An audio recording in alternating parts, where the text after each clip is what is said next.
Hello, नमस्कार दोस्तों। H M U Max Education Hub में आपका स्वागत है। और जैसा कि आपको पता है कि यूपी टेट 2026 का नोटिफिकेशन आ चुका है, जिसकी एग्ज़ाम डेट भी क्लियर हो चुकी है 2, 3, 4 जुलाई। तो उसी को देखते हुए आज हम अपना यूपी टेट जो भी सिलेबस है उसके बारे में डिस्कस करने वाले हैं। उसके बाद हम ऑब्जेक्टिव प्रैक्टिस सीरीज़, जिसका हम एक्सप्लेनेशन साथ ही साथ, और उसमें हमारी सब्जेक्ट रहेंगी, जो भी सब्जेक्ट आती हैं हमारी उसमें, वो सभी सब्जेक्टों का हम एक्सप्लेनेशन और प्लस में कंसेप्ट, वो सब हमारा एक साथ ही होगा। तो उसकी हम पहले क्लास प्रारंभ करने से पहले उसका हमें क्या सिलेबस ज्ञात होना चाहिए। तो सिलेबस हमारे जो यूपी टेट में आता है वो क्या होता है, जैसे प्राइमरी लेवल का है। पहले हम कौन सा देखेंगे, प्राइमरी लेवल, उसके बाद जूनियर लेवल का। तो प्राइमरी प्राइमरी लेवल का मतलब क्या होता है, 1 से 5, कक्षा 1 से 5 तक के जो भी अध्यापक होते हैं उनके लिए क्या होता है, प्राइमरी लेवल। तो इसकी जो क्वालिफिकेशन होती है,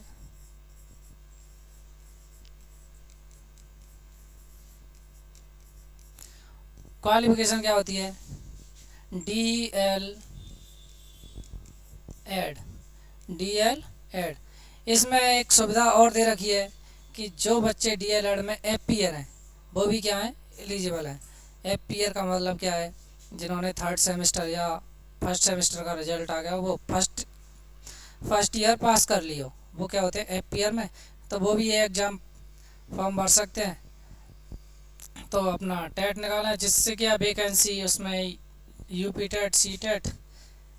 तो उसका हमारा जो सिलेबस है प्राइमरी लेवल का, जिसमें हमारी 5 सब्जेक्ट आती हैं, प्रत्येक सब्जेक्ट 30 नंबर की, प्रत्येक सब्जेक्ट कितने की, 30 नंबर का रहता है, जिसमें 30 क्वेश्चन और 30 नंबर। टोटल कितना हो जाएगा हमारा, 150 अंक।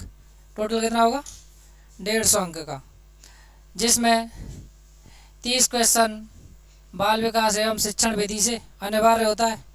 ये क्या है, सभी के लिए, ये प्राइमरी और जूनियर दोनों के लिए क्या है, अनिवार्य है। उसके बाद हमारा जो प्रथम भाषा है, प्रथम भाषा हिंदी, ये भी क्या है, हमारी अनिवार्य है। प्रथम भाषा हिंदी हमें चुननी है।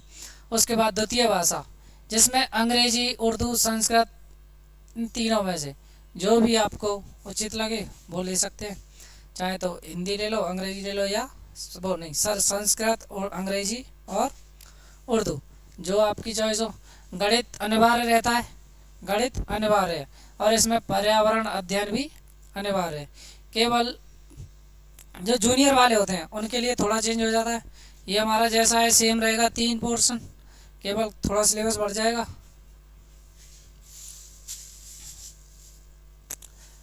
उसके बाद जो गणित है, जो साइंस वाले बच्चे होंगे उनके लिए गणित और विज्ञान क्या आएगा, गणित और विज्ञान। और जो आर्ट साइड वाले होंगे उनके लिए क्या हो जाएगा, सामाजिक विज्ञान, सामाजिक विज्ञान, जिसमें क्या है और। तो ये हमारा सिलेबस रहेगा प्राइमरी के लिए। तो ये टोटल है ही, लेकिन इसमें जो जूनियर वाला है उसमें गणित और विज्ञान रहेगा, जो साइंस साइड वाले हैं, और आर्ट साइड वाले जो सामाजिक वाले। तो हम कौन सा देख रहे हैं, पहले प्राइमरी वाला। तो पहला हमारा फोकस कहाँ पर है, प्राइमरी पर। तो पर्यावरण अध्ययन, गणित, भाषा द्वितीय, अंग्रेजी ले लो या उर्दू या संस्कृत, 3 में से एक सब्जेक्ट चुननी है। और भाषा प्रथम, हिंदी अनिवार्य है ही, और बाल विकास सभी के लिए अनिवार्य है। अब इन सभी सब्जेक्ट का हम क्या है, डिटेल में जो सिलेबस है हमारा वो देखेंगे। तो सबसे पहले बाल विकास,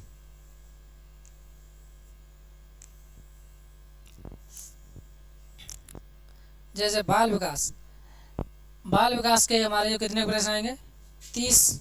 कितने क्वेश्चन आएंगे, 30 प्रश्न। 30 प्रश्न एक नंबर के, तो 30 नंबर। 30 नंबर का क्या हो जाएगा, बाल विकास। और इसमें हमारे जो पासिंग मार्क्स है वो कितना है, पता होगा, 150 क्वेश्चन। 150 का तो पूरा पेपर आएगा। 150 में से हमें पास होने के लिए कितना चाहिए, SC, ST और OBC, इन तीनों के लिए पासिंग मार्क्स 82 या 55%। और जनरल वालों के लिए कितना है 60%। जनरल वालों के लिए 60% मतलब 90 अंक। 60% मतलब 90 अंक। ये क्या हो जाएगा पास होने के लिए। तो बाल विकास एवं शिक्षण विधियाँ। तो हमारा पहला टॉपिक क्या रहेगा बाल विकास एवं शिक्षण विधियाँ, जिसमें क्या आएगा बाल विकास। जैसे बाल विकास का अर्थ, सबसे पहला टॉपिक बाल विकास का अर्थ। आवश्यकता, जो बाल विकास का अर्थ है बाल विकास की आवश्यकता तथा क्षेत्र। बाल विकास की अवस्थाएं, शारीरिक विकास, जो बाल विकास की कितनी अवस्थाएं, कौन कौन सी अवस्थाएं होती हैं। शारीरिक विकास, मानसिक विकास, संवेगात्मक विकास, भाषा विकास, अभिव्यक्ति क्षमता का विकास, सृजनात्मकता, ये सभी क्या किस में आते हैं बाल विकास में। ऐसे दूसरा हमारा बाल विकास के आधार एवं उनको प्रभावित करने वाले कारक। जो बाल विकास होता है उसे कौन कौन से कारक हमारे प्रभावित करते हैं और उनका आधार क्या है। जैसे वंशानुक्रम, वातावरण, पारिवारिक, सामाजिक, विद्यालय ये सब हो जाएंगे हमारे।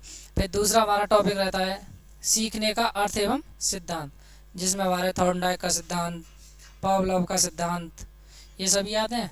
कॉलर का सूज का सिद्धांत, तो वो सब हम चलेंगे। तो अधिगम, सीखने का अर्थ, प्रभावित करने वाले कारक, अधिगम की प्रभावशाली विधियाँ। जो अधिगम है शिक्षण, अधिगम का अर्थ क्या है शिक्षण, उसकी क्या है प्रभावशाली कौन कौन सी विधियाँ प्रभावशाली हैं। अधिगम के नियम, अधिगम के नियम जैसे थॉर्नडाइक के सीखने के मुख्य नियम, थॉर्नडाइक के सीखने के मुख्य नियम। अधिगम में उनका महत्व, इसके इसमें हमारे सिलेबस में दे रखा है वो केवल थॉर्नडाइक दे रखा है। तो अधिगम के प्रमुख सिद्धांत, अधिगम के क्या देखने हमें प्रमुख सिद्धांत कौन कौन से। कक्षा शिक्षण में इनकी क्या व्यावहारिक उपयोगिता है। जो अधिगम के प्रमुख सिद्धांत हैं, जब हम शिक्षण कार्य करते हैं तो उनमें उसकी क्या व्यावहारिक उपयोगिता है, उसके बारे में जानकारी। तो थॉर्नडाइक का प्रयास एवं त्रुटि का सिद्धांत ये देखना है। पावलोव का संबंध प्रतिक्रिया का सिद्धांत, स्किनर का क्रिया प्रसूत अधिगम सिद्धांत, कॉलर का सूज एवं अंतर्दृष्टि का सिद्धांत, प्याजे का सिद्धांत, वाइगोत्स्की का सिद्धांत। सीखने का चक्र, जैसे सीखने का चक्र वक्र क्या होता है, सीखने का वक्र क्या होता है, जैसे कैसे बच्चा सीखता है, कहाँ से प्रारंभ करना है। और अर्थ एवं प्रकार, सीखने के वक्र का अर्थ एवं प्रकार। सीखने में पठार का अर्थ, सीखने में पठार का अर्थ क्या है, क्या क्या क्या बाधाएं आ रही हैं, तो ये सब बताना है। कारक एवं निराकरण, ऐसे ही हमारा शिक्षण विधि। इसके बाद क्या होगा शिक्षण विधियाँ, कौन कौन सी विधियाँ हैं। जैसे शिक्षण विधियाँ हो गई। शिक्षण का अर्थ, उद्देश्य, संप्रेषण, शिक्षण के सिद्धांत, शिक्षण के सूत्र, शिक्षण प्रविधियाँ, शिक्षण की नवीन विधाएँ, सूक्ष्म शिक्षण, शिक्षण के आधारभूत कौशल। इसमें हमारा समावेशी शिक्षा, निर्देश एवं परामर्श ये देखना है, तो इसमें कर लेंगे। जैसा हमारा क्या है शैक्षिक समावेशन से अभिप्राय, पहचान, प्रकार, निराकरण, यथा, अपवंचित वर्ग, भाषा, धर्म, जाति, ये सब हो जाएगा। समावेशन के लिए आवश्यक उपकरण, समावेशन के लिए कौन कौन से आवश्यक उपकरण हैं। सामग्री, विधियाँ, TLM, अभिवृत्तियाँ। समावेशी बच्चों को अधिगम जांचने हेतु समावेशी बच्चे, उसके बारे में ये हमारा इम्पोर्टेंट टॉपिक रहने वाला है। समावेशी बच्चे और समावेशी शिक्षा, ये क्या रहेगा, इसमें से क्या होता है हमारा इम्पोर्टेंट रहता है, इसमें से प्रश्न अधिकतर पूछे जाते हैं, इसलिए ये वाला टॉपिक हम क्या डिटेल में करने वाले हैं। फिर उसके बाद मनोविज्ञानशाला उत्तर प्रदेश प्रयागराज में, मंडलीय मनोविज्ञान केंद्र स्तर, ये सब जिला चिकित्सालय, ये सब हम देखने वाले हैं।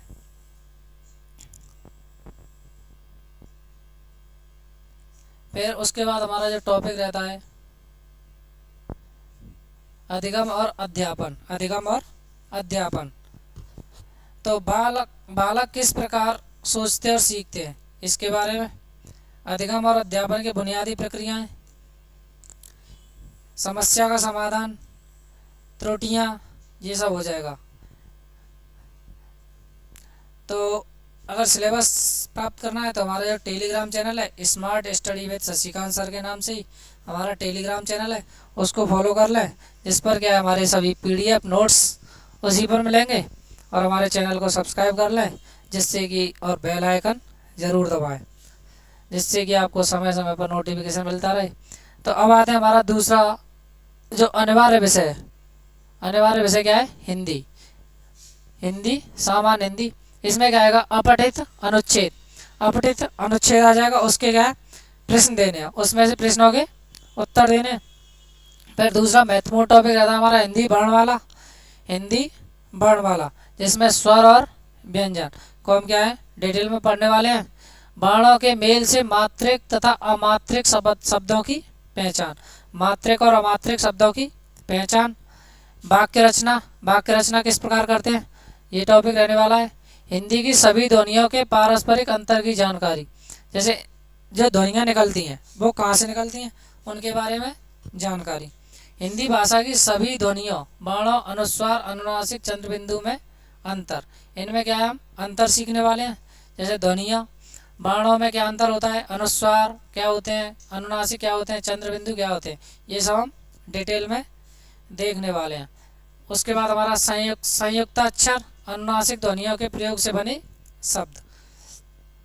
अनुनासिक ध्वनियों के प्रयोग से बने शब्द। सभी प्रकार की मात्राएं, ये हमारा क्या होता है, इम्पोर्टेंट हो जाता है। सभी प्रकार की मात्राएं। ब्राह्म चिन्ह। ब्राह्म चिन्ह, अल्पब्राह्म, एक प्रश्न पूछा जाता है इस ब्राह्म चिन्हों में से, 1 नंबर का प्रश्न अवश्य पूछा जाता है। फिर उसके बाद हमारा विलोम, समानार्थी, तुकांत, अतुकांत, समान ध्वनियों वाले शब्द। विलोम शब्द देखने हमें, समानार्थी देखने हैं, तुकांत देखने हैं, अतुकांत देखने हैं। फिर संज्ञा, सर्वनाम, क्रिया, विशेषण के भेद। संज्ञा, संज्ञा क्या होती है, सर्वनाम क्या होती है, क्या होते हैं, क्रिया, विशेषण, ये सब देखना है। वचन, लिंग, काल एवं उपसर्ग, ये सब देखना है। फिर प्रत्यय, उपसर्ग, ये पूछते हैं 2 नंबर का, 1 नंबर का प्रत्यय और 1 नंबर का उपसर्ग। तत्सम और तद्भव शब्द, ये भी पूछे जाते हैं। देशज शब्द और उनमें अंतर, इनकी क्या है, देशज शब्द, शब्दों की पहचान एवं अंतर। एवं लोकोक्तियाँ एवं मुहावरा, ये भी हमारे से लगभग 2 प्रश्न पूछे जाते हैं। कितने प्रश्न? 2 प्रश्न, ये हो जाएगा। उसके बाद क्या हमारी संधियाँ, क्या आ जाएगा, संधि। इसमें भी संधि हमारी महत्वपूर्ण कौन सी रहती है, स्वर संधि, क्योंकि जो भी क्वेश्चन पूछेगा वो स्वर संधि से ही पूछेगा। संधि 3 प्रकार की होती हैं, स्वर संधि, व्यंजन संधि, विसर्ग संधि, जिसमें दीर्घ संधि, गुण संधि, वृद्धि संधि, यण संधि और अयादि संधि, ये सब 5 संधि हम क्या डिटेल में पढ़ेंगे। व्यंजन संधि और विसर्ग संधि ये भी पढ़ने वाले हैं, लेकिन जो प्रश्न पूछा जाएगा वो किनमें से, स्वर संधि से ही पूछ लिया जाता है। जब अधिक कठिन प्रश्न पत्र बनाना हो तब यहाँ से पूछेगा। फिर वाच्य, समास, अलंकार के भेद, ये भी पढ़ना है। कवियों एवं लेखकों की रचनाएं, ये दो पूछ लेता है। कितनी? 2 पूछता है। ये भी हम क्या है एक्सप्लेन करेंगे। इस प्रकार हमारा क्या है लगभग 20 नंबर का पोर्शन तो यहाँ से हो जाता है, 10 नंबर का इधर से आता है। तो इस तरीके से हमारा सिलेबस कंप्लीट होगा। तो अब भाषा विकास का अध्यापन, जब भाषा विकास का अध्यापन हम कैसे करें, हमारा जो सिलेबस है वो इस अनुसार बनाया गया है कि भाषा विकास का अध्यापन किस प्रकार प्रारंभ करना चाहिए। अधिगम और अर्जन, सबसे पहले वही हमारा कि शिक्षण कैसे कराएं, अर्जन कैसे करें बच्चे। भाषा अध्यापन के सिद्धांत, भाषा अध्यापन के सिद्धांत, सुनने और बोलने की भूमिका, ये बताना है। जैसे बच्चा कैसे सुने, कैसे बोले। भाषा का कार्य, बालक इसे किस प्रकार मौखिक और लिखित रूप में विचारों के संप्रेषण के लिए किसी भाषा के अधिगम में व्याकरण की भूमिका, ये बताना है। एक भिन्न कक्षा में भाषा पढ़ाने की चुनौतियाँ, ये सब देखेंगे।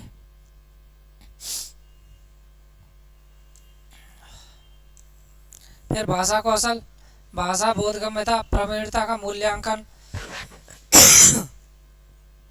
करना, बोलना, सुनना, पढ़ना और लिखना, ये सब क्या हो जाएगा उपचारात्मक शिक्षण, ये सब पूछता है। उसके बाद हमारी सेकंड भाषा हो जाएगी इंग्लिश, या तो इंग्लिश पढ़ लेना, इंग्लिश नहीं तो संस्कृत, ये हमारी उर्दू हो गई।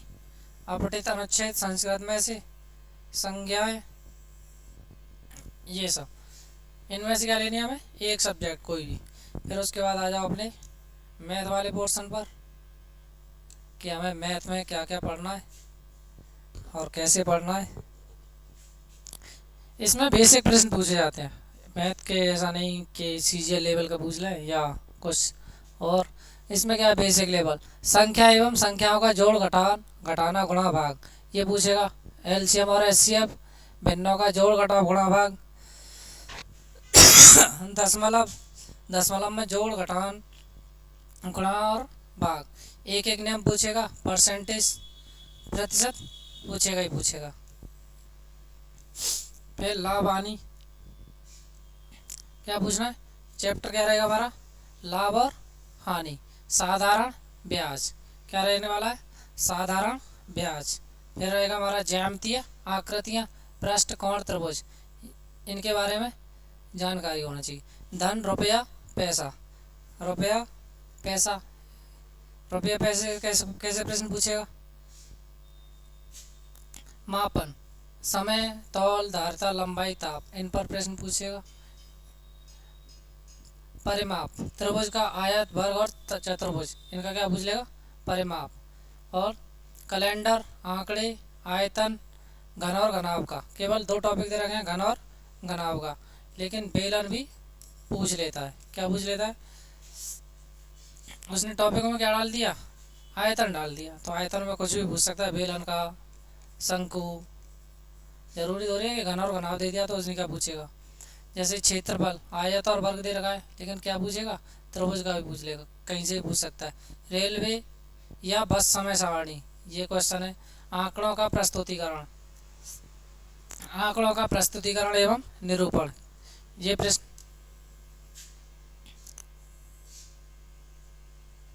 और ये हमारा क्या है, अध्यापन संबंधी मुद्दे, इसमें से लगभग 10 प्रश्न ये वाले पूछता है और 10 प्रश्न ऊपर, 20 प्रश्न ऊपर वाले, इस प्रकार 30 प्रश्न। गणितीय तार्किक चिंतन की प्रकृति, गणितीय या तार्किक चिंतन की प्रकृति कैसे विकसित करें बच्चों में, ये इसके बारे में।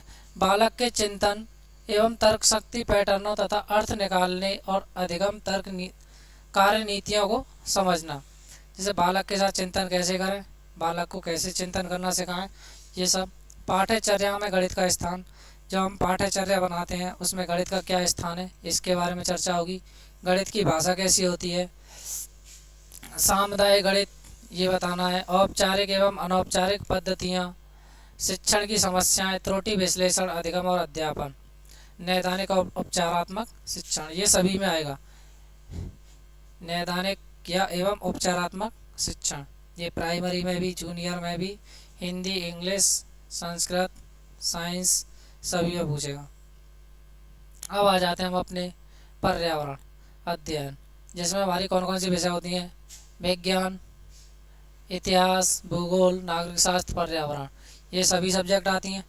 तो इसमें क्या है, बेसिक प्रश्न पूछे जाते हैं केवल जो पर्यावरण से रिलेटेड हों। जैसे परिवार हो गया, भोजन, स्वास्थ्य, स्वच्छता कैसे रखें, आवास, पेड़ पौधे एवं जंतु, हमारा परिवेश, मेला, स्थानीय पेशे से जुड़े व्यक्ति एवं व्यवसाय, जल, यातायात एवं संचार, ये पूछ लेगा। खेल एवं खेल भावना, भारत, नदियाँ, पर्वत, पठार, ये पूछेगा। हमारा प्रदेश, संविधान, ये सब पूछने वाला है।